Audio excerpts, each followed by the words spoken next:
He thought no one noticed him mopping the floors with his daughter by his side until the CEO's sister saw everything and changed their lives with one bold decision. Before we dive in, hit that subscribe button and drop a comment. Where in the world are you watching from? The hum of fluorescent lights buzzed overhead as Daniel Reed pushed his mop bucket down the gleaming marble corridor. It was nearing 9 p.m., and the last of the corporate staff had filtered out, leaving only the soft echo of his footsteps and the quiet rhythm of cleaning in their wake. Daniel had done this for years: mop, scrub, sanitize, moving through each hallway like a ghost in the machine. He didn't mind the silence. Silence didn't judge. Silence didn't ask why a man in his 30s was still mopping floors to make ends meet. "Daddy, can I sit over there to draw?" He turned at the sound of his daughter's voice. 8-year-old Lily stood a few feet behind him, backpack slung over one shoulder and big brown eyes peeking out beneath a frayed pink beanie. She pointed to a bench near the tall lobby windows, where the city lights shimmered like stars against the dark glass. Daniel gave a small nod. "Yeah, kiddo, just stay where I can see you." She beamed and skipped over, pulling out her drawing pad and a scatter of crayons. Lily was good like that, quiet, patient, never complaining. She knew this routine.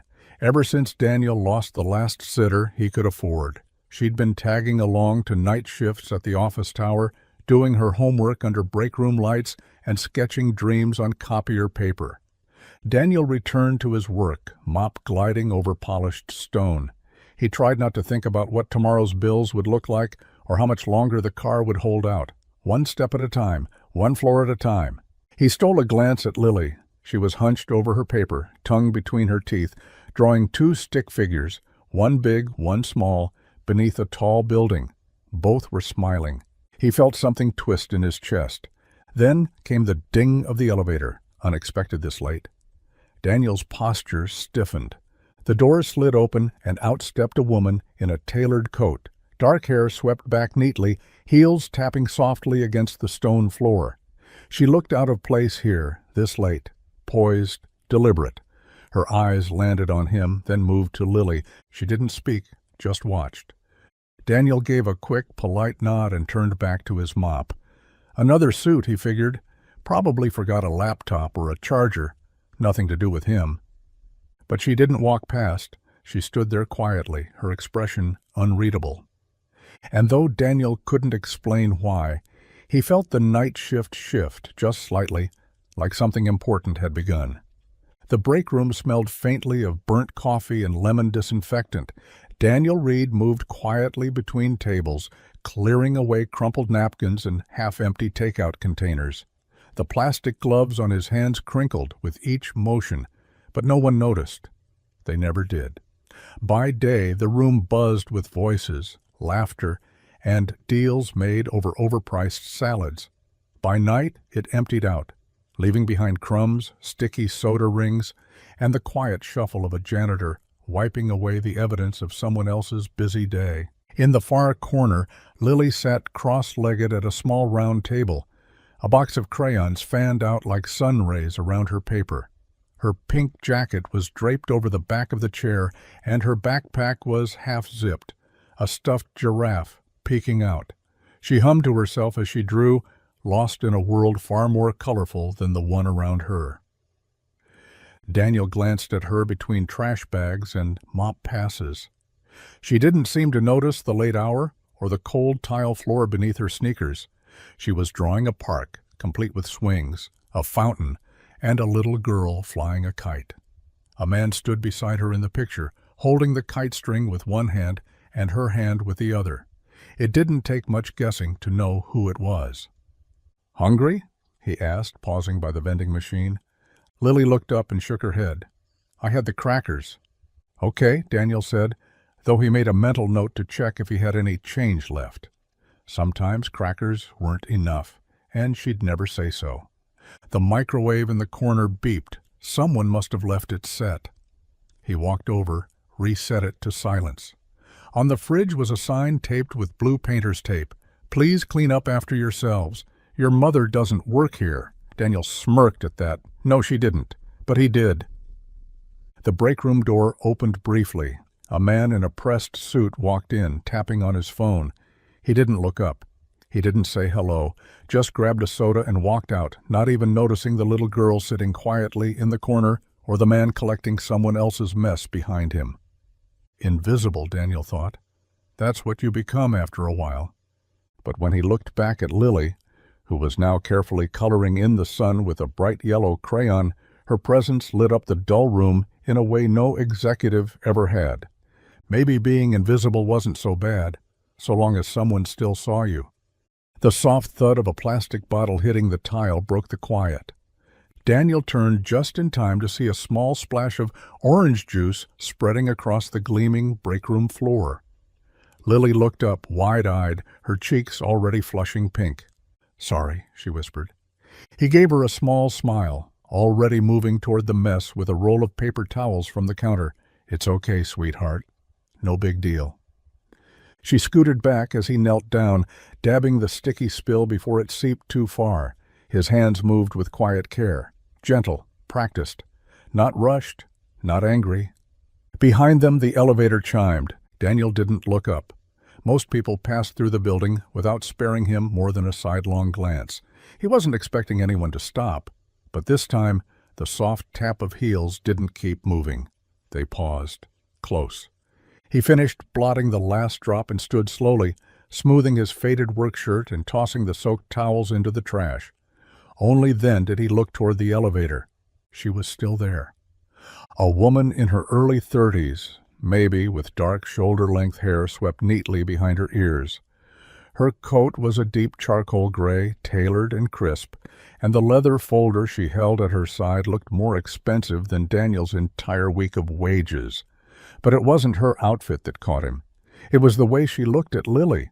Not with irritation, not with pity, just interest, soft and quiet. Lily noticed too. She offered a small wave, the kind only kids can pull off without awkwardness.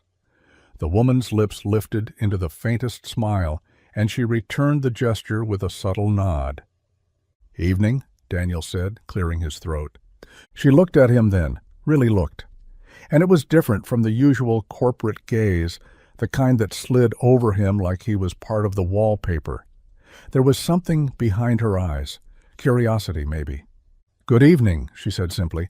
Her voice was low, smooth, professional, but not cold. She stepped out of the elevator and continued on her way, heels tapping lightly until they disappeared down the hall. Daniel stood still for a moment, staring after her. "Who was that?" Lily asked, tugging gently at his sleeve. "I don't know," Daniel murmured. "Someone important, probably." But something about the look in her eyes made him wonder if maybe, just maybe, he hadn't been invisible to her at all. Elena Sinclair wasn't used to being surprised. She had grown up in boardrooms and luxury hotel lobbies, her world carved from quiet power and sharper expectations. As the younger sister of Grant Sinclair, the CEO whose name was stamped on half the tower's real estate, Elena had long learned to navigate the high-gloss corridors of privilege with poise and purpose. Nothing rattled her, not deadlines, not deals, not even the men who underestimated her in meetings, only to find themselves outmaneuvered by a smile and a signature. But tonight, something unexpected had stopped her cold. She had stepped off the elevator after a late strategy session, planning to grab a water and maybe clear her head before heading home. Instead, she'd walked straight into a moment that didn't belong in this kind of building. A man in work boots kneeling quietly to clean a juice spill, and a little girl watching him with worried eyes. The girl couldn't have been older than 8. Brown hair tucked behind her ears, sleeves a little too long, a backpack sitting lopsided in the corner. She wasn't fussy or loud, just there, completely out of place among the sleek surfaces and muted tones of a billion-dollar business. And the man? He wasn't flustered. He didn't bark at the child or scramble to get out of her way. He wiped the mess gently, like it was routine, like caring for this girl and cleaning floors were both part of the same quiet devotion. Elena had paused without meaning to. She'd seen employees in passing, of course, janitors, guards, cafeteria staff. She always nodded, she always smiled. But this wasn't like that. This wasn't just a staff member cleaning up. This was something else. He'd looked up, startled to see her there maybe. And when she returned his greeting, she felt the faint flicker of something odd. Discomfort? Embarrassment? Or maybe just surprise that someone had truly looked back. She walked away before she stared too long, but the moment clung to her thoughts like static. A child. In the building. After hours.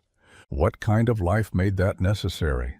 Elena had always prided herself on seeing what others didn't, and now she couldn't unsee them. The janitor and his daughter, tucked into the quiet corners of a world that rarely noticed them.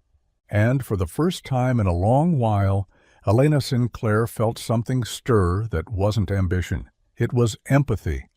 The bus ride home was slow, jerking through quiet city streets under flickering sodium lights. Daniel Reed sat near the back, his jacket zipped to his neck, one arm draped protectively around Lily, who leaned against him with sleepy eyes and the faint smell of crayon still clinging to her sleeves. Outside, storefronts dimmed one by one. Inside, the bus was mostly empty, just a man in paint-streaked coveralls near the front, a college kid with earbuds halfway down, and the hum of the engine filling the spaces where conversation didn't go. Lily looked up at him, her cheek resting against his arm. "Daddy?" "Yeah?" She hesitated, fingers fidgeting with the frayed cuff of her sweater. "Are we always going to sleep in the same bed?" Daniel's heart didn't break so much as it quietly folded inward. He turned to look at her, her eyes big and honest, full of the kind of questions kids ask without knowing how heavy they land. He smiled softly, brushing a stray hair from her forehead. "No, sweetheart, just for now." "Like a little while?" "Yeah," he said, his voice warm but steady. "Just until we find a place with more room, maybe even bunk beds, remember?" Lily's eyes lit up. "With the ladder and the curtains?" He nodded. "Exactly. One with purple blankets on top and twinkle lights, just like you wanted." She sighed, satisfied for now, and curled up closer. He held her tighter, staring out the window at a city that never quite seemed to make space for people like them. He wasn't sure when or if that kind of place would come. Rent was high, his hours were short, and the apartment they lived in was little more than a single room with peeling paint and a hot plate. But Lily didn't need to know that. Not tonight. Not when her world still had room for bunk beds and dreams stitched in fairy lights. The bus rolled on. Daniel leaned his head back, the motion soothing in its repetition, and let himself believe the lie he'd told her. Just for now. The break room was louder than usual for a Tuesday night. Daniel noticed it the moment he walked in, conversations that paused just a little too quickly when he passed, sideways glances that didn't bother pretending to be subtle. The usual clatter of vending machines and microwaves was drowned out by something sharper, whispering. He kept his head down and went straight to the supply closet. Lily, as always, sat quietly at their usual table, crayons spread out, working on a drawing of a castle this time. He gave her a quick smile. She smiled back, and he closed the closet door behind him. Inside he exhaled. This wasn't new. People always talked. Sometimes it was about janitors, sometimes about layoffs, sometimes about someone who got too close to the wrong office and got reassigned to another building. But this time felt different. He heard it clearly when he came back out. "I swear, Elena Sinclair, the CEO's sister. Saw the kid in the lobby after hours." "No way." "Way, my cousin's on the facilities team. Said she stopped and talked to them, the janitor and his daughter." Daniel moved to the far side of the room, grabbing a rag from the cart and spraying down the coffee counter. He didn't interrupt, didn't correct. That would only make it worse. "Why's he bringing a kid here anyway? Isn't that, like, against policy?" "Dunno, but now people are saying upper management noticed. Could mean cuts or a shakeup." A shakeup, right. Like kindness from someone upstairs had to mean someone was in trouble. Daniel rinsed out the cloth and kept wiping. The smell of stale coffee and bleach filled the air. Lily didn't notice. She was humming to herself, sketching a window in her crayon castle. He glanced at her, then back at the reflection in the break room's glass wall. There they were, the quiet dad with the mop, the little girl with the crayons, and suddenly it felt like everyone was watching, not because they cared, because someone important did. Elena Sinclair sat in her corner office, surrounded by floor-to-ceiling windows and soft gray light. The city stretched out beneath her like a printed map, all order and precision. On the surface, she was focused, skimming through reports, highlighting figures, checking off decisions. But her mind wasn't fully on the quarterly numbers. It was back in the lobby. She couldn't stop thinking about the little girl with the crayon drawings. And her father, the janitor who had knelt so gently beside her, not even noticing that anyone important had been watching. Elena closed her laptop softly and leaned back in her chair.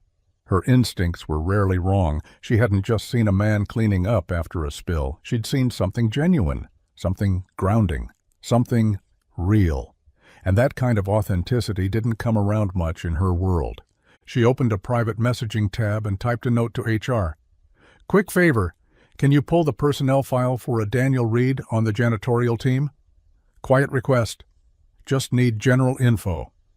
Thanks." A minute later, the reply pinged back. "Of course, sending shortly." Elena didn't know what she was looking for exactly. Not scandal, not charity case material, just context. A man working late nights with his child in tow wasn't doing it by choice. That much was obvious. But what was the story? Where was the support? And how had no one noticed until now? She sipped her coffee as the file came through. Employee since 2017, no complaints, perfect attendance, often picked up extra shifts when available. Single parent, widowed, no disciplinary actions. Of course, she whispered to herself. The kind of man who did the hard thing quietly. The next step came naturally. A conversation with the facilities manager, just small talk, asking casually about the evening shifts. She didn't say Daniel's name, but the manager's eyes narrowed slightly. "You mean the guy with the little girl?" "I suppose," Elena said lightly. "She seems sweet." "She is. Keeps to themselves, mostly. He doesn't ask for anything." That, Elena thought, is exactly the problem. She didn't move yet. Not officially. She wasn't one to storm in and make a mess, but something had stirred, and she knew herself well enough to recognize it. A thread worth tugging. And Elena Sinclair always followed the threads that others ignored. The folder in Elena's hand slipped slightly as she reached for her coffee, the familiar buzz of the morning elevator barely registering in her ears. She was already thinking 3 steps ahead, an executive meeting at 10, a contract review by noon, and a conference call across 3 time zones before the day was done. But something bright on the edge of the break room table caught her eye as she passed. It wasn't office paperwork or a forgotten coffee cup. It was a piece of crumpled, slightly smudged printer paper. Elena paused. Drawn across the page in bold, uneven crayon strokes was a rainbow that arched above 2 stick figures, one tall, one small, standing beneath a crude rectangle that seemed to represent a building. The tall figure had a mop in one hand, and the small figure held a bright yellow sun. Below, in careful misspelled letters, were the words, "Me and Daddy at work." She stared at it for a long moment. It was simple, childlike. But something in the honesty of it hit her chest like a weight. The way the 2 figures held hands, the rainbow above them, as if this place, this quiet tiled lobby and echoing break room, was their shared little world of color. Elena picked up the drawing gently, smoothing out the creases. It had to be Lily's. She remembered the little girl's round face, her shy wave, her unmatched socks. And Daniel, wiping up the juice with quiet hands and tired eyes, never once acting like he was owed anything. He hadn't even noticed her watching, hadn't tried to impress, just kept caring for his daughter like the rest of the world didn't matter. Elena stood there a moment longer, drawing in a slow breath. She was used to analyzing pitch decks and spreadsheets, not crayon suns and crooked handwriting. But there it was, more truth in a child's drawing than in most of the boardroom conversations she'd had all week. Folding the paper carefully, she slipped it into her folder, not to throw away, not to forget. Some things were worth holding on to, and some things were worth fighting for. Elena waited until the hallway was quiet before stepping into her office and closing the door behind her. She moved with her usual composure, heels soft against the polished floor, but her mind was already ahead of her hands. The moment she sat at her desk, she opened her laptop, fingers gliding over the keyboard with practiced precision. The message she drafted was short, careful, and deliberately bland. Hi, Dana. When you have a moment, could you send over Daniel Reed's employment file? Just a general review. No action needed. She didn't explain why. She never did. That kind of thing would only raise eyebrows. And Elena Sinclair had learned early in life that curiosity was best worn in quiet, measured layers. The reply came 20 minutes later, fast, efficient. HR was always quick when the Sinclair name was attached to a request. The file was clean, surprisingly so. Elena scrolled through the pages, her brows knitting slightly as she read. Employed since 2017, hired originally through a third-party vendor, then brought in-house 2 years later due to consistently reliable performance. No complaints, no warnings, not a single late shift on record. In fact, more often than not, he had volunteered for additional hours. She paused on one note tucked into the manager's review. Quiet, doesn't ask for anything, dependable. It wasn't meant as praise, not exactly, but it struck her just the same. Then came the emergency contact section. One name, Lily Reed, age 8. No spouse, no parents listed, just Lily. Elena leaned back in her chair, the screen glowing softly in the dim light of her office. For a man who barely spoke, his file told a story loud enough to echo.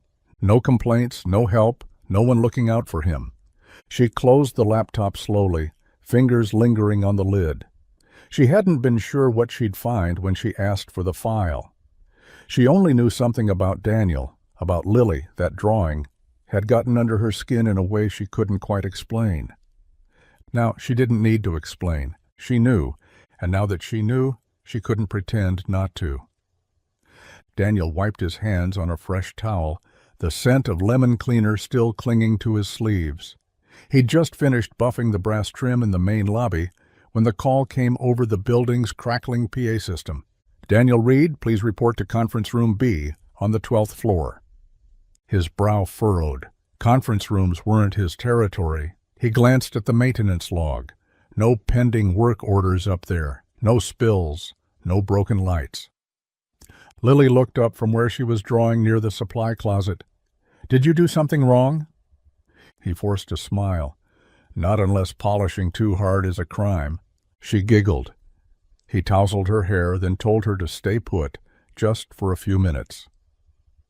The elevator ride felt longer than it was. By the time he stepped out onto the 12th floor, his pulse had kicked up just enough to feel it in his chest. The air up here was different, cleaner, cooler, quieter. The carpet was thick, the kind that muffled footsteps and made conversations feel more expensive. He knocked lightly on the glass door of conference room B. "Come in," said a calm voice from inside. Elena Sinclair sat alone at the sleek table, a paper cup of coffee in front of her. Her coat was folded neatly over the back of her chair, her hair pinned in a loose, deliberate twist. She looked like she belonged here, in this room full of quiet power. "Mr. Reed," she said with a soft smile. "Thanks for coming. I know this is unusual." Daniel stepped inside slowly, his posture straight but cautious. "Everything all right?" "Yes, of course," she said. "I asked you here under the pretense of a quick safety check. Technically not untrue. I wanted to talk without the buzz of the break room." He nodded warily, staying near the door. "All right." She gestured to the seat across from her. "Would you join me for a few minutes?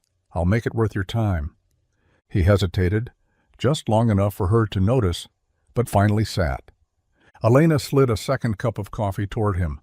"I wanted to ask a few questions, Daniel. Nothing formal, just curiosity." He met her gaze, quiet and steady.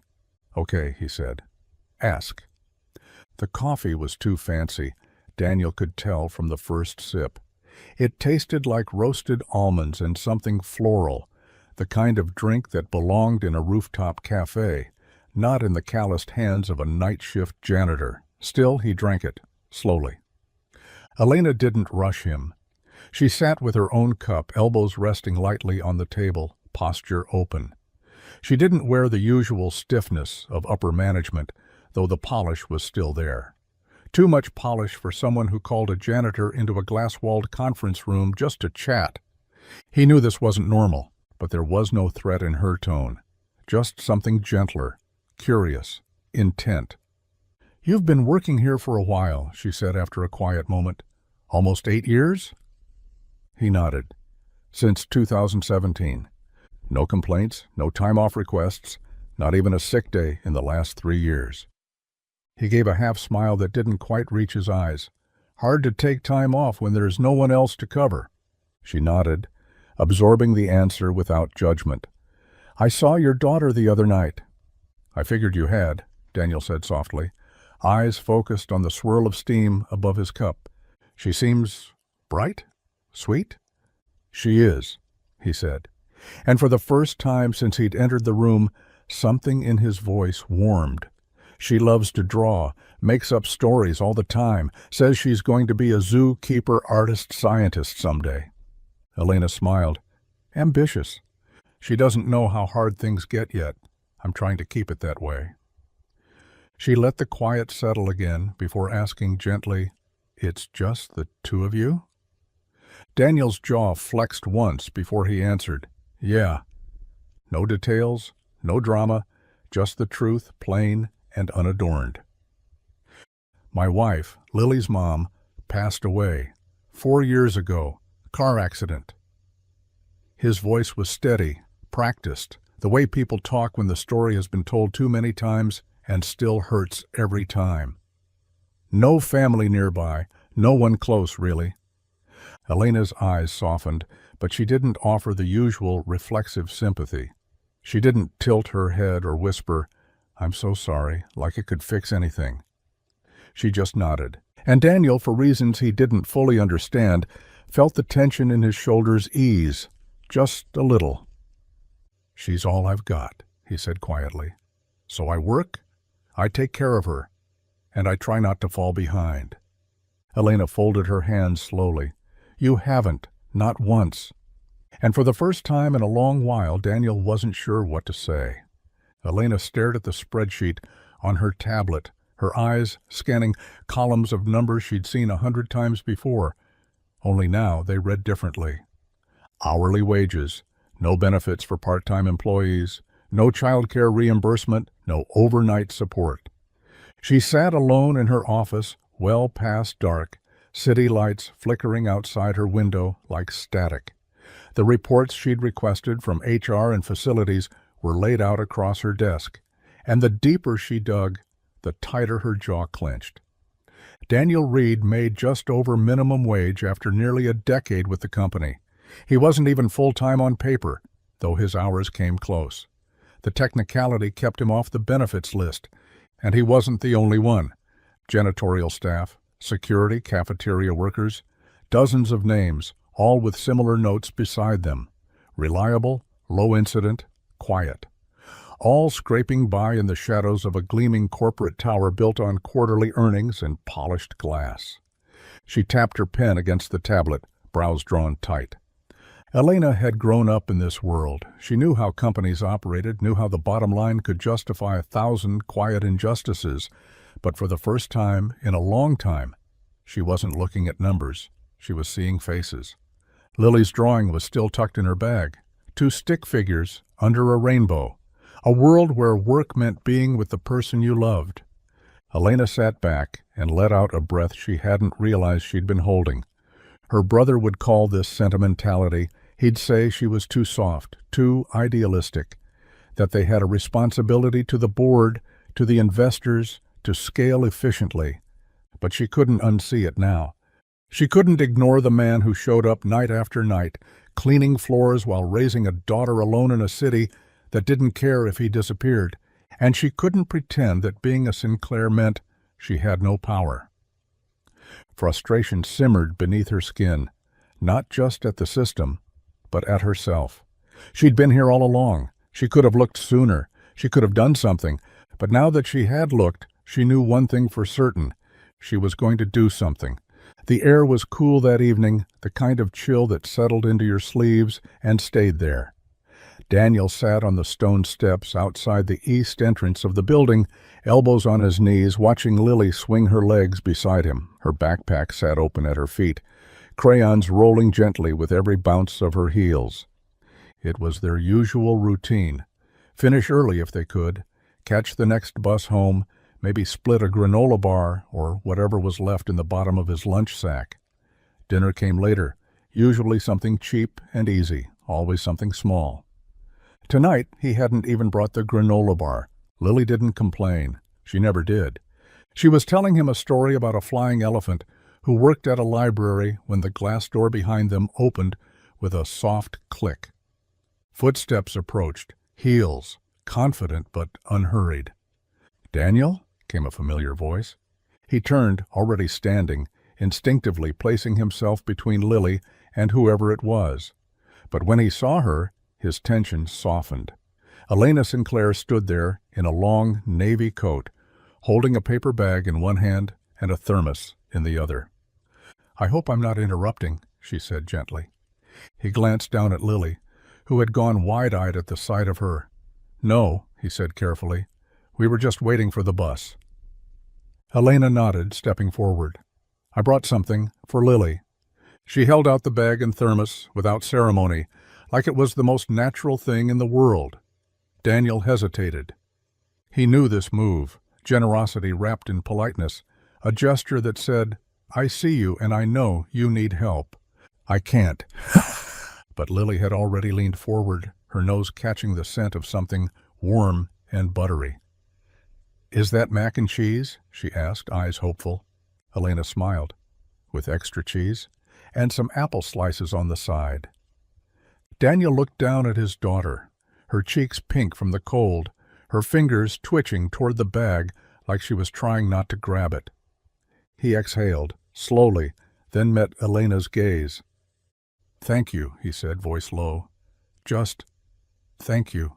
Elena nodded once. "You're welcome." And on those stone steps, under the buzz of a flickering street lamp, Daniel watched Lily take the first bite and smile so wide it made the world feel full for a moment. Even if it was just dinner on the steps. Grant Sinclair didn't look up from his screen as Elena stepped into his office.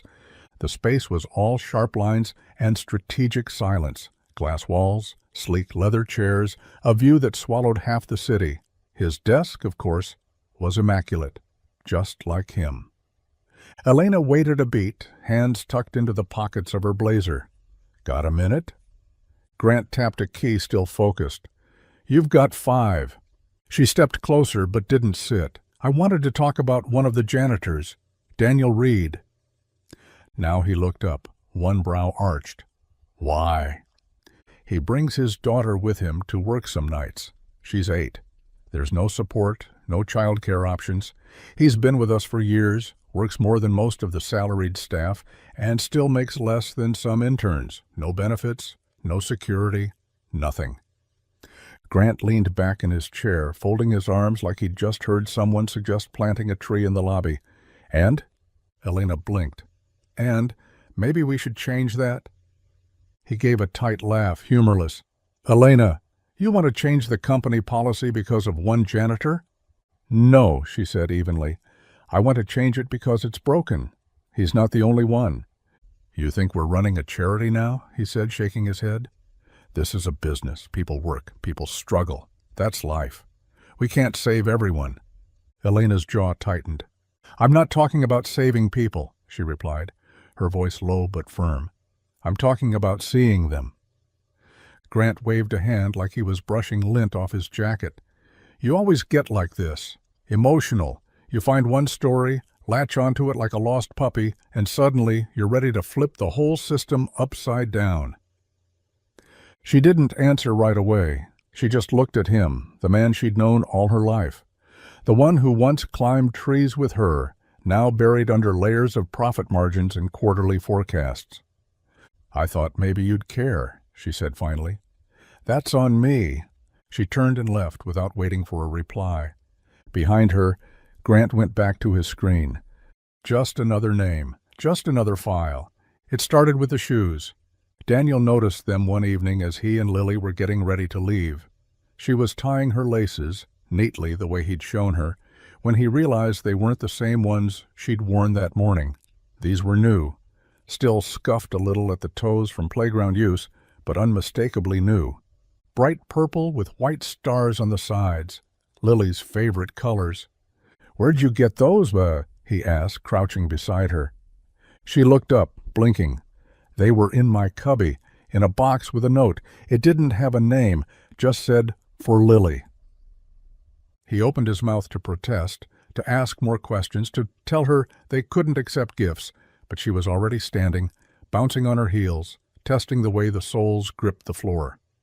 "They don't squeak," she said brightly, "and they don't hurt my toes." Daniel didn't say anything, not then. The next day there was a backpack, sitting neatly on the break room table where Lily usually colored, bright pink, covered in tiny cartoon foxes, the kind she watched in those old animated shows on his cracked tablet. Inside was a sketch pad, a fresh pack of colored pencils, and a zippered pencil case with little stars stitched into the seams. No note this time, just the silent, unmistakable stamp of someone who knew exactly what a child would love. Daniel found himself looking toward the elevators more than once that night, half expecting Elena to appear with that composed smile, half hoping she wouldn't. He didn't like the idea of handouts, never had. But these weren't flashy, they weren't public. They weren't about pity. They were thoughtful, quiet, personal. And Lily? Lily lit up every time something new appeared, not just because of the items themselves, but because someone out there, someone beyond their tiny world, had thought about her. That night on the bus ride home, she sat with the backpack in her lap, hugging it like it was made of gold. "Do you think it was the nice lady?" she asked. "The one with the coffee?" Daniel glanced out the window, jaw tight. "Yeah," he said softly. "I think it probably was." And for once he didn't argue with the help, because for the first time in a long time, help felt a little like hope. Daniel found her by the west stairwell, tucked between meetings, sipping coffee from a paper cup, like she had all the time in the world. He hadn't planned what he was going to say, just knew he had to say something. Elena looked up as he approached, sensing his presence before he spoke. Her expression softened, but she didn't smile. Not this time. She seemed to know this wasn't a casual visit. "You've been busy," Daniel said, voice quiet but steady. Elena took a slow sip before answering. "Have I?"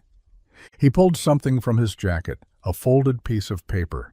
A thank you note written in Lily's unmistakable handwriting, crayon hearts in the corners. "You left her another gift yesterday," Daniel said, holding the paper like it might burn. "New markers, that sketchbook, the backpack before that. The shoes?" She said nothing, but the look in her eyes was answer enough.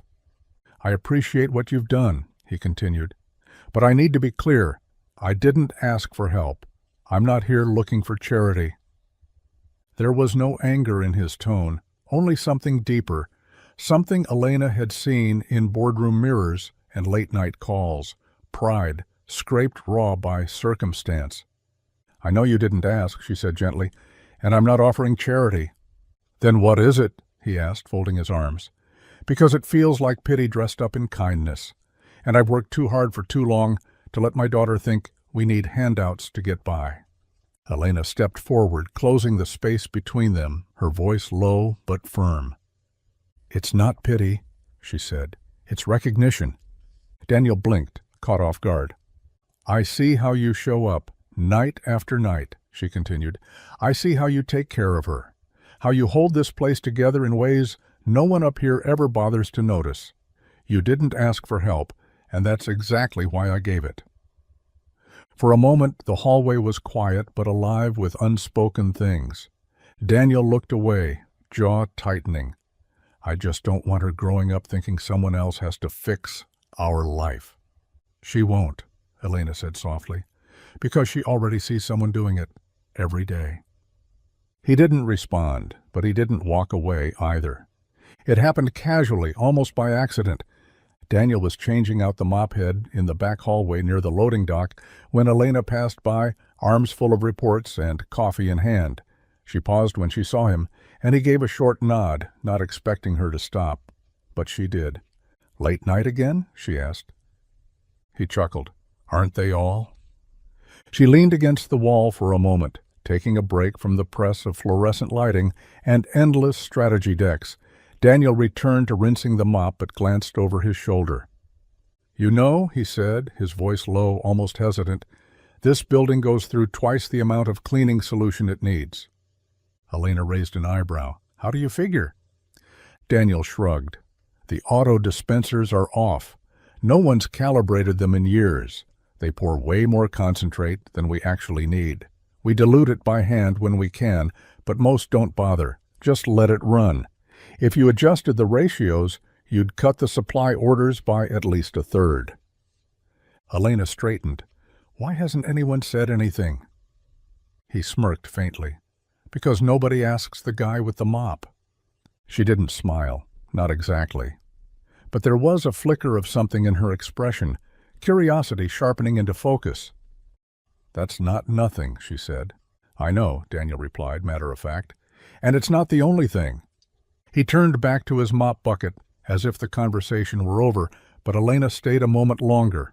She saw the way he worked, deliberate, efficient, the kind of attention to detail you didn't find on a resume, the kind no one in a glass office ever thought to value. "How many other ideas are you sitting on?" she asked. Daniel didn't look up. "A few?" She nodded slowly. "Next time you have one, tell me first." He glanced her way, surprised. "You sure?" "I'm sure." And with that, she walked off, her heels echoing down the hallway, not with authority but with intention. Daniel stood still for a moment, then returned to his work, a quiet thought forming at the edges of his mind. Maybe someone was finally listening. The day of the meeting, Daniel nearly backed out twice. He stood outside the elevator in his cleanest shirt, blue, a little snug around the shoulders, palms sweating, clipboard clutched tightly in one hand. This wasn't his world. The 12th floor with its glass doors, cold conference rooms, and people who spoke in terms like scalability and operational friction.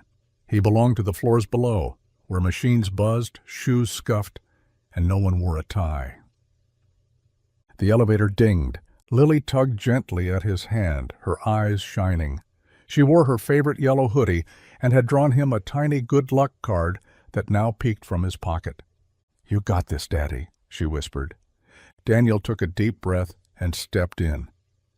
Elena met him outside the conference room, dressed in charcoal gray, her expression calm but firm. "They know you're coming. I told them you had an idea worth hearing. Just speak from what you know." Daniel gave a tight nod, not trusting his voice. Inside, a long table stretched across the room. A half-dozen mid-level execs sat with tablets open, lattes steaming beside them. None of them looked particularly impressed to see the janitor walk in. "This won't take long," Elena said as she introduced him. "Mr. Reed has a facilities-related idea that could affect supply costs. I thought it warranted 10 minutes of our time." Daniel cleared his throat, adjusting the clipboard in his hands.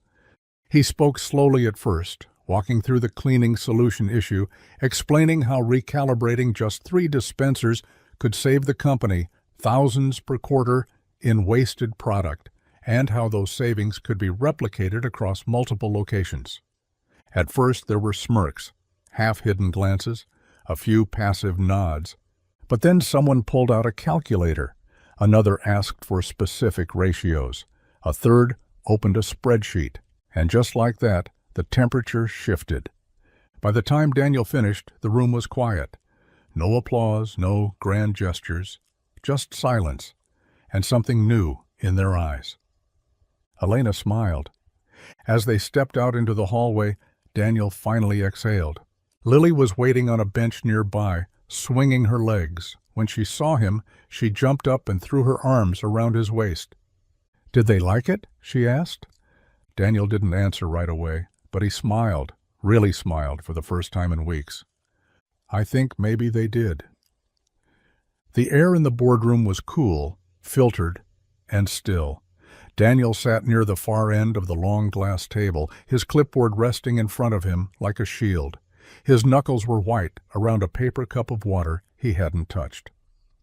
Across from him, 5 executives, regional operations, procurement, finance, and 2 from facilities, sat in chairs that probably cost more than his last month's rent. They looked polished, pressed, efficient, and skeptical. Elena stood at the front of the room, hands folded loosely in front of her. "I appreciate you making time," she began smoothly. "I asked Mr. Reed here today because he has an idea that, if implemented, could significantly reduce supply waste in our janitorial operations." One of the men, Wesley, head of procurement, leaned back in his chair and crossed his arms. "And Mr. Reed is—" "Facilities," Elena said, not missing a beat. 8 years. That earned Daniel a few polite, vague nods. Nothing warm. One of the women, Caitlin, from finance, gave him a smile that bordered on patronizing. "We're always open to creative thinking," she said in a tone that meant the opposite. Daniel swallowed and cleared his throat. "I've been tracking cleaning solution usage for a few months now," he began, voice steady despite the dryness in his throat. "The auto dispensers haven't been calibrated in years. We're using double what's needed. If we adjust the ratios across all 10 floors, we cut usage by 35%. That's thousands in savings every quarter, maybe more if implemented across other buildings." There was a pause. Then Wesley spoke, too casually. "And you came up with this in between mopping floors?" A few faint chuckles rippled around the table. Daniel's jaw tightened, but Elena spoke before he could.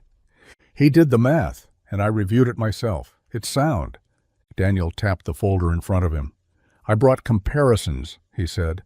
"Before and after ratios, monthly orders versus what's actually being used. It's all here." Caitlin reached for the papers, flipping through them, her brow furrowed. She turned to Wesley. "He's right." Silence. Then another exec leaned forward. "Can you replicate this across our regional sites?" Daniel blinked. Yeah, I think so." The energy shifted, smirks faded, tablets lit up, notes were taken, and Daniel sat just a little straighter, because suddenly the man with the mop had said something the suits couldn't ignore. Grant Sinclair didn't bother to look up when Elena walked into his office. His eyes were fixed on his tablet, fingers swiping through financials as if the numbers could rewrite themselves under enough pressure. "You pulled a janitor into a boardroom," he said flatly, before she even opened her mouth. Elena closed the door behind her, calm as ever. "His name is Daniel Reed, and his idea is saving your company money." Grant finally looked up, brow arched. "That's not the point." She crossed her arms, planting her heels. "Then what is?" He set the tablet down with a sharp tap. "You're blurring the lines, Elena, again. This isn't a non-profit. We can't open the floor to every night cleaner who has a bright idea and a sad backstory." Elena's jaw tightened. It wasn't a favor. It was a smart call. His data held up. Everyone in that room agreed. "Of course they did," Grant snapped, "because they know how to read the room. You walked him in there. You don't think they're going to nod and smile to keep you happy?" "He earned that nod," she said coolly. "You're just mad you weren't the one who saw him first." Grant stood slowly, walking around to lean against the edge of his desk. "We have structure for a reason, hierarchy, boundaries. Once you start treating hourly staff like stakeholders, it's a slippery slope."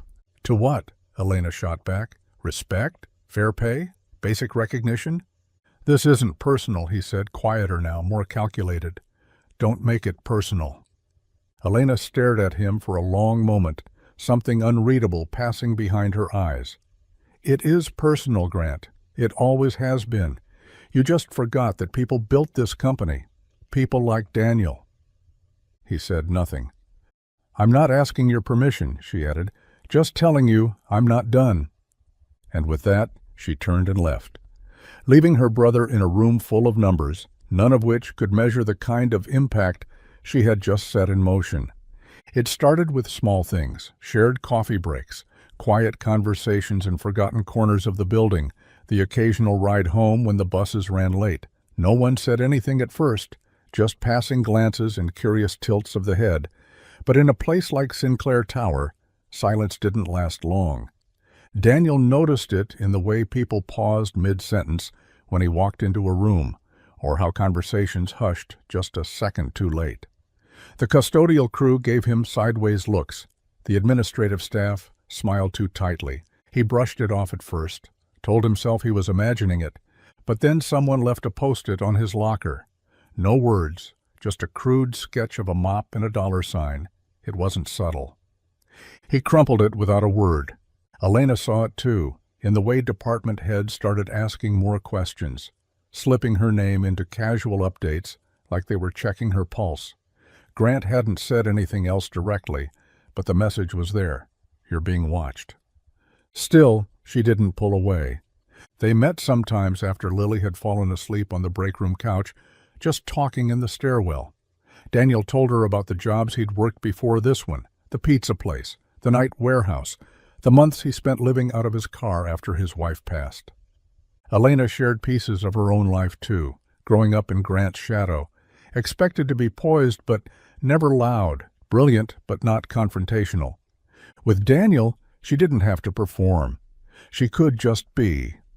And for Daniel, her presence was something like air, new, unfamiliar, but necessary. One evening, as they sat outside on the concrete steps, Elena handed him a container of warm food, and for a moment their fingers brushed. The moment stretched longer than it should have. But even before it ended, Daniel knew what people would say. Too close, too fast. What's a woman like her doing with a man like him? He wasn't sure how to answer. All he knew was that when she looked at him, she saw more than a job title or a pay grade. She saw him. And for the first time in years, he didn't feel like he had to apologize for being seen. Daniel sat across from the head of HR in a windowless office that smelled faintly of printer ink and stale air. The woman, Janice, neat blazer, polite smile, folded her hands neatly on the desk. A manila folder with his name on it lay between them, unopened. Daniel could barely look at it. "You've been recommended for a new role," Janice said, her tone light, rehearsed. "Facility supervisor, full-time, benefits, salary starting at 57. Daniel blinked. Once, twice. "I'm sorry," he said slowly. "What?" She smiled like she got that reaction a lot. "Miss Sinclair brought it forward, said your recent efficiency proposal made a measurable impact, said you've earned the chance to lead." He shifted in his chair, heart hammering against his ribs. It felt like the floor had shifted beneath him, just enough to throw him off balance. "Why me?" he asked. Janice raised an eyebrow. "She said you've been doing the job unofficially for years. Not many people catch flaws in our inventory systems or train new hires without being asked."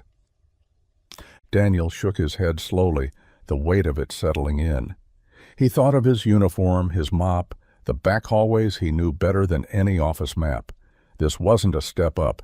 It felt like a different world entirely. "And if I say no?" he asked. "You keep your current position," Janice said evenly. "No pressure, but the offer's real, and it's open."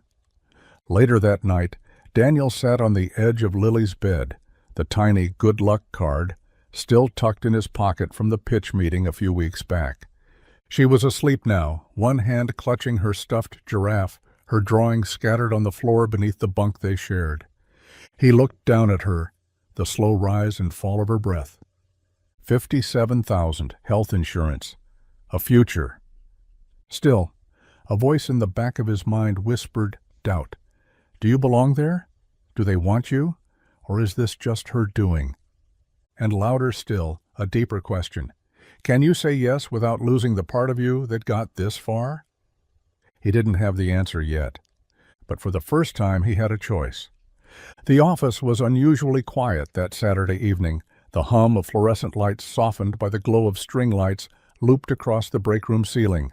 Balloons, yellow, purple, and bright sky blue, floated gently above the table, which had been transformed with a colorful cloth, paper plates covered in cartoon foxes, and a cake shaped like a paint palette. Lily's favorite. Daniel stood frozen in the doorway, holding his daughter's hand, completely speechless. Lily gasped the second she saw it. "Is that for me?" she whispered, eyes wide. Before Daniel could answer, Elena stepped out from around the corner, wearing jeans and a soft sweater, her hair pulled back in a loose braid. She was holding a small party horn, which she blew once with a gentle smile. "Happy birthday, Lily." Lily looked up at her dad for permission, just to be sure this wasn't a mistake, a dream, something meant for someone else. Daniel's throat was tight. He nodded. And then Lily ran into the room with a squeal, her sneakers squeaking on the tile. "This is the best ever," she cried, spinning in a circle under the streamers. There were cupcakes, coloring books stacked in the corner, a little art station sign on a folding table where Elena had arranged jars of crayons and watercolor paints. A few off-duty staff had stopped by to wave and offer hugs. People Daniel barely knew, but who smiled like they'd been waiting to meet Lily for weeks. He stood back for a long while, just watching. Lily painted a rainbow beside a sketch of a giraffe. She laughed as she wore the silly paper crown someone handed her. She blew out the candles after a loud off-key round of "Happy Birthday," and made a wish she didn't share. Elena drifted over to him quietly, offering a small cup of punch. "She told me she's never had a real party before," she said gently. Daniel looked at her, eyes glassy, his voice barely more than a whisper. "She hasn't." He didn't cry, but it was close. The kind of close that lodges in the throat, that you swallow down because you're afraid if you start, you won't stop. "She looks happy," he managed. "She is happy," Elena replied. And that night, as Lily danced between balloons and bright drawings, Daniel realized something strange and powerful was happening. For once, joy didn't feel borrowed. It felt like it might actually belong to them. The call came on a rainy Wednesday, just before Daniel was set to clock in. He had Lily's hand in his as they stood beneath the awning outside the building, waiting for the doors to unlock. The receptionist, eyes darting, stepped outside instead. "Daniel, I've been asked to tell you to report to HR first," she said, voice uneasy. "Something came up with your paperwork." His stomach dropped. What kind of something? She didn't answer, just gestured toward the elevators and gave Lily a tight, sympathetic smile. By the time Daniel reached the HR office, the unease had twisted into something colder. Janice, usually composed, looked frazzled. She didn't ask him to sit. "There's been an issue with your promotion file," she said, her tone clipped. "Missing documentation, inconsistencies with your certifications, some discrepancies in your employment history." Daniel frowned. "What discrepancies?" "It says here you were dismissed from a prior custodial job for insubordination that wasn't in your original file." Daniel blinked, stunned, because it didn't happen. Janice looked uncomfortable. "We're investigating, but until it's cleared up, your promotion is on hold. Effective immediately, you're suspended with pay." It hit like a punch. Not just the delay, but the word, suspended. He left the office in a daze, Lily trailing behind him, her tiny hand gripping his tightly. By noon, the news had begun to trickle through the building. By 2, it reached Elena. She stormed into HR with none of her usual restraint. Her voice was sharp, demanding, slicing through bureaucracy like a scalpel. Within minutes, she had Daniel's full employment file printed and spread out across a table, pointing out every timestamp, every signature, every detail that proved he'd earned everything he had. "This isn't just an error," she said coldly. "This was planted." Janice nodded reluctantly. "We're starting to think so, yes." "Find out who did it," Elena said, "and fix it." By evening, Daniel sat on the bus with Lily asleep on his shoulder, The suspension notice crumpled in his pocket. He didn't know who was behind it, but someone had tried to bury him, and for the first time in a long time, someone else was digging him back out. Daniel sat stiffly across from the assistant director of HR in a meeting room that felt colder than usual. No windows, no light, except for the humming fluorescence overhead. A stack of papers sat between them untouched. The air was thick with something that didn't quite smell like professionalism. The man across the table, Richardson, cleared his throat. He wasn't looking at Daniel, not directly. More like past him, like the outcome had already been decided. "We've reviewed the inconsistencies," Richardson said, steepling his fingers. "There's doubt, let's say, about certain details of your record. Things that don't align with internal documentation." Daniel kept his hands folded in his lap. "I didn't falsify anything. If something's in that file, someone put it there after the fact." Richardson offered a tight corporate smile, the kind meant to look polite, but said, "This is bigger than you. I understand that's your position. But the nature of the discrepancies has raised concerns, not just about the promotion process, but about your overall role within the company." Daniel felt his jaw tighten. "So what are you saying?" The man sighed, like he was being generous just by continuing. "You have two options. One, accept a reassignment to your previous custodial post. No promotion, no record of this incident. Everything stays quiet. Two, contest the decision, formally. But if you pursue that path, there's a risk. You'll be seen as combative, a disruption." Daniel sat back, stunned. "You mean if I fight this, I'm the problem?" Richardson didn't answer directly. He didn't have to. It was a game. One Daniel hadn't signed up for, but one he was expected to play by rules written by people like Richardson. He thought of Lily, of her drawings, her smile at that birthday party, the new backpack she treasured. And he thought of Elena, how she'd believed in him, how she'd fought when no one else did. He stood slowly, hands steady despite the tremble in his chest. "I've mopped these floors for years. I've done every job no one wanted, worked nights no one remembers, and I didn't do it for handouts. I did it to survive. But if you think I'm going to let someone else's lie erase all of that," he leaned forward, "then you're not watching closely enough." He didn't wait for a response, because he already knew his choice. And this time, he wasn't stepping back. Grant Sinclair barely looked up from his phone when Elena walked into his office. He was mid-call, gesturing absently for her to wait, but Elena didn't sit. She didn't wait. She stood tall in the center of the room, jaw set, fury in her silence. When he finally ended the call and glanced up, his smile was automatic. "I saw the update. Unfortunate, but it'll sort itself out. HR's handling it." "No," Elena said flatly. "They're not. And I'm done waiting." Grant blinked, surprised by her tone. "Excuse me?" She stepped closer, voice steady but cold. "You let someone sabotage Daniel's file, and instead of investigating it seriously, you're pushing him to disappear. Reassign quietly or be labeled a problem. That's how you protect this company?" Grant's smile faded. "I told you from the start. Getting personally involved with low-level staff is a mistake." "No," she snapped.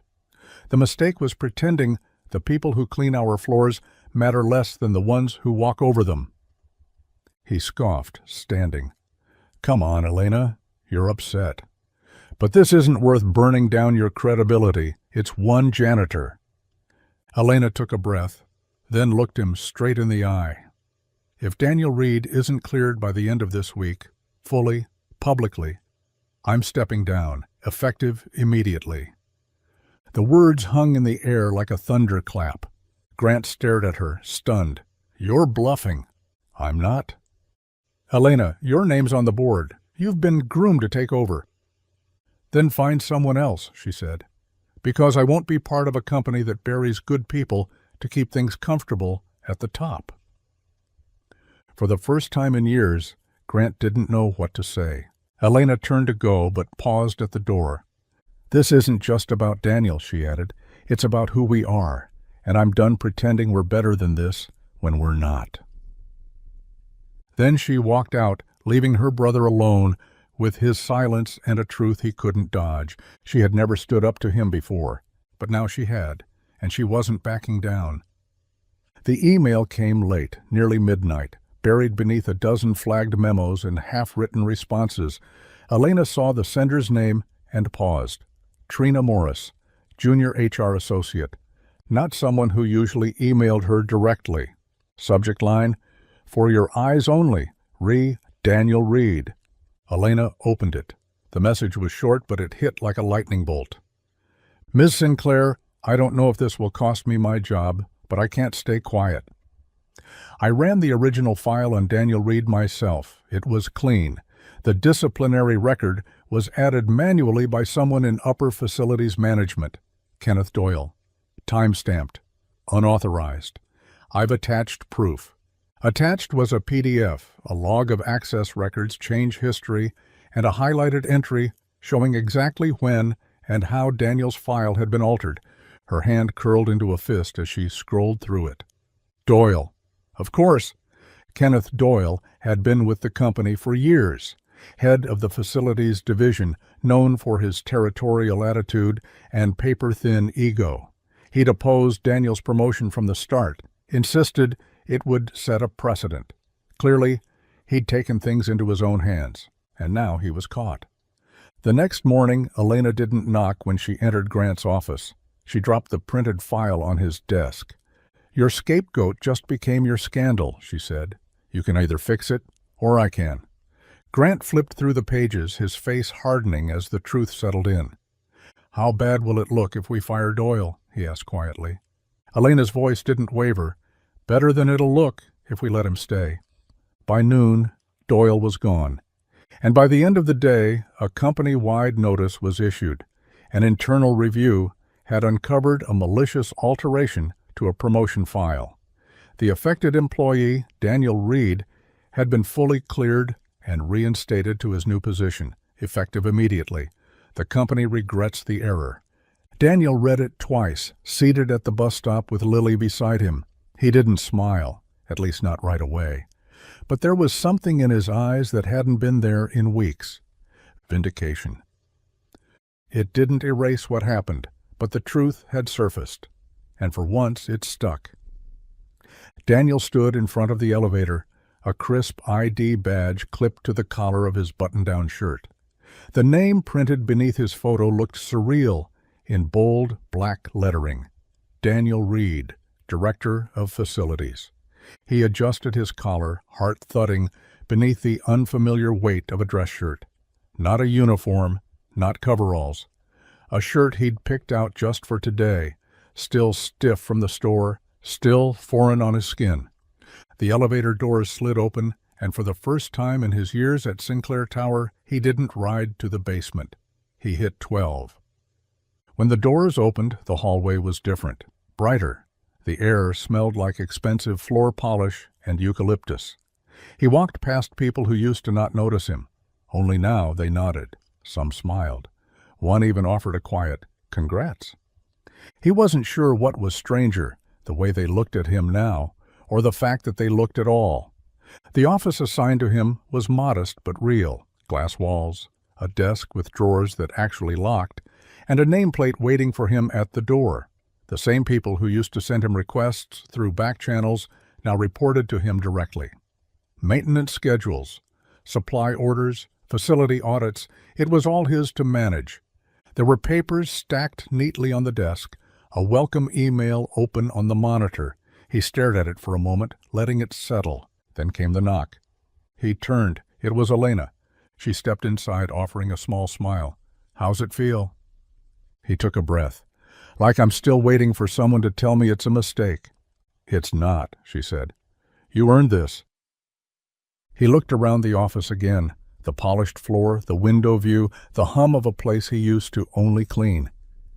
And for the first time he nodded, not because he believed it yet, but because he wanted to. Later that afternoon, Daniel walked the floors, not as the man pushing the mop, but as the one holding the clipboard, giving direction. His old crew looked up, surprised, then proud. He didn't puff up, he didn't gloat, he just smiled, calm and steady. He hadn't changed, but the way they saw him finally had. The department store lights buzzed overhead, casting a warm yellow glow over rows of neatly pressed jackets and carefully lined slacks. Daniel stood stiffly in front of the mirror, arms held slightly out, like he wasn't sure what to do with them, while a tailor knelt beside him, pinning the hem of his new trousers. "I don't think this is me," he muttered, fidgeting with the collar. From behind a rack of ties, Lily's voice chimed in brightly.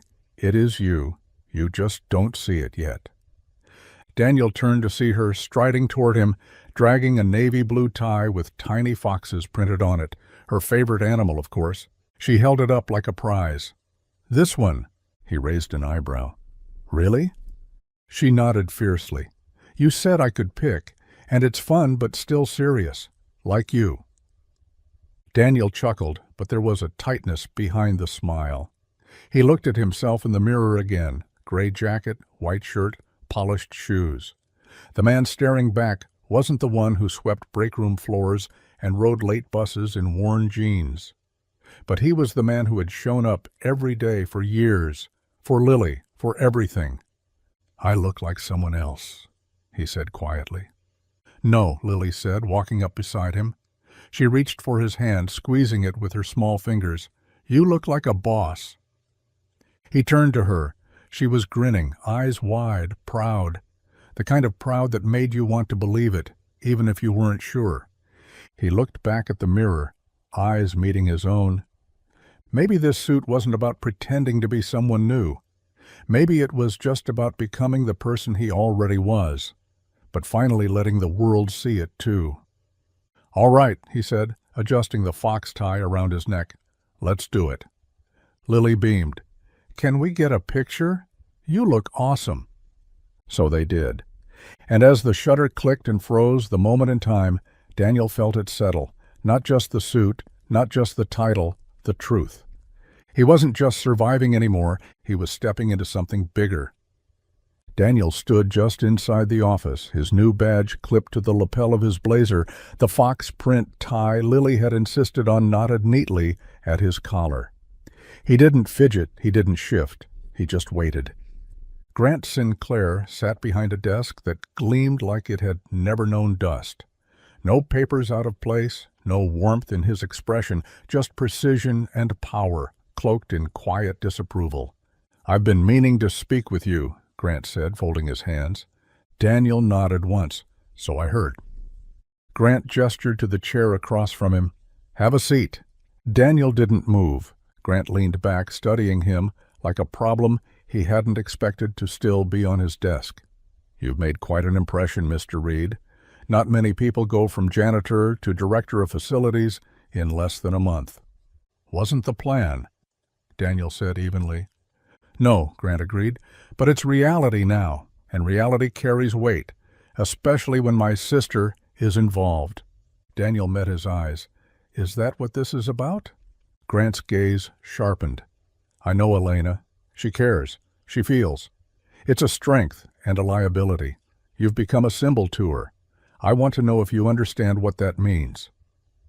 Daniel took a slow breath, then stepped forward, refusing the chair, but also refusing to retreat. "I know exactly who she is," he said, "and what she's done for this company, and for people like me who never expected to be seen in a place like this." Grant's face remained unreadable. "And what about you? Why her?" Daniel didn't hesitate. "Because she saw me," he said quietly. "Before the promotion, before the suit, before anyone else thought I was worth anything more than a mop and a punch clock. She looked at me like I mattered." He paused, the silence landing heavy between them. "And I saw her too, past the name, past the title, past you. I saw the part of her that's still fighting to believe this company can be better than it is, and I believe in that." Grant's jaw tightened, but he said nothing. Daniel turned toward the door, then looked back one last time. "You don't have to like it," he said, "but you'll have to live with it." and with that he left. Not as a problem, not as a project, but as a man who no longer asked permission to take up space.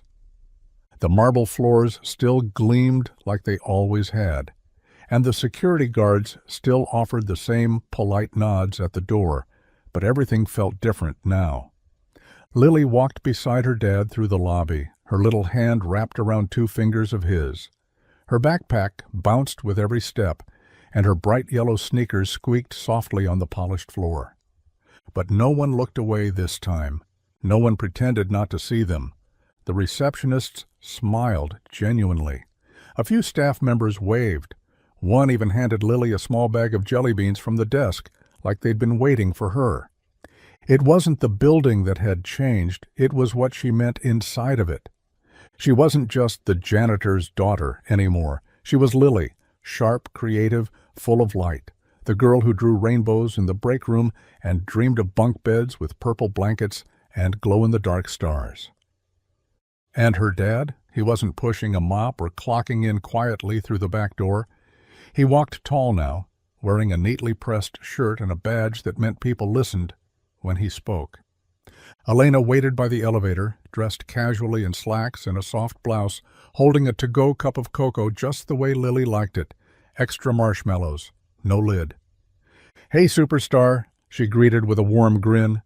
Lily beamed and ran to her, hugging her around the waist like she'd done it 100 times. "I drew something for your office," she announced proudly. "It's got a giraffe in a hard hat." Elena laughed. "Perfect. I've been needing one of those." Daniel caught up, watching the exchange with quiet wonder. He still wasn't used to it, all this light, all this space. But seeing Lily skip ahead like she belonged here, like she didn't feel small anymore, it undid something in him. Not long ago she'd sat quietly in the corners, sketching her world in crayon while he scrubbed it clean. Now she walked through the front doors, waving to the people who once walked past her like she wasn't there. This was her world now, too, not just a visitor, part of the family that helped change it. The city was quiet in that slow, golden way it gets just after sunset, when the buildings glow with leftover sunlight and the traffic hums low like a lullaby. Outside Sinclair Tower, the sidewalk was still warm beneath Daniel's shoes. He sat on the edge of a planter, sleeves rolled up, tie loosened, the weight of a long day softened by the cooling breeze.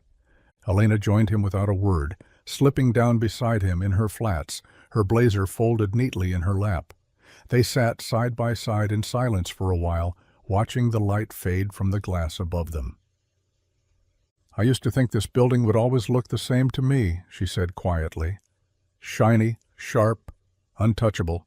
But now I can't walk down a hallway without seeing everything we didn't." Daniel chuckled low in his throat. Funny how life works. She turned to him, lips curved in a half-smile. "Yeah?" He looked straight ahead, thoughtful. "You spend years keeping your head down, thinking if you just work hard enough, stay quiet enough, maybe someone will notice. And when they don't, you tell yourself it's fine, that it's not your place to ask for more." Elena tilted her head, watching him. He glanced at her, smile worn, but real. Then someone sees you, and suddenly you start wondering why you ever accepted less in the first place. She didn't answer right away. The tower behind them shimmered in the dark, its lights flickering on one floor at a time. Then she said softly, "Sometimes the people shining the floors are the ones who should be standing on the stage." Daniel looked at her, really looked, and for a moment there was no company, no legacy, no suits or titles between them, just 2 people who'd found something they hadn't known they needed. He nodded once, slow and certain. "Guess I've still got a few stages left in me." Elena smiled. "I think you always did." And beneath the glow of the tower, they'd both changed in their own way. They sat in the quiet, no longer beneath anything. Not anymore.